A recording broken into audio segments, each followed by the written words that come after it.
आनंदाई शनिवार के तहत ये प्रोग्राम लिया जा रहा है। 24 अगस्त आज बरोज़ हफ्ता मैथ एक्टिविटी ली जा रही है। चलो बच्चों, आप क्या कीजिए, जवाब 65 आने के लिए जमा की मिसाल तैयार कीजिए।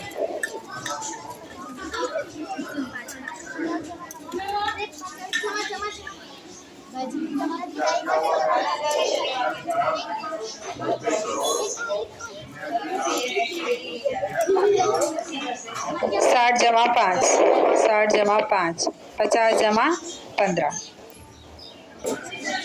जवाब 60 आने के लिए ज़रब की मिसाल तैयार कीजिए।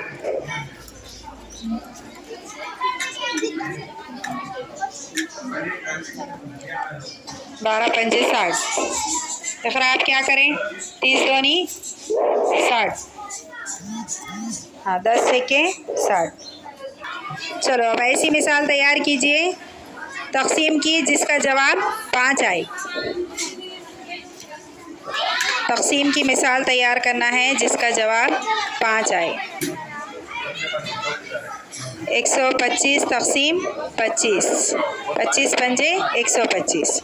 इक़रा क्या तैयार करें, 65 तक़सीम 13, 13 पंजे 65। तमन्ना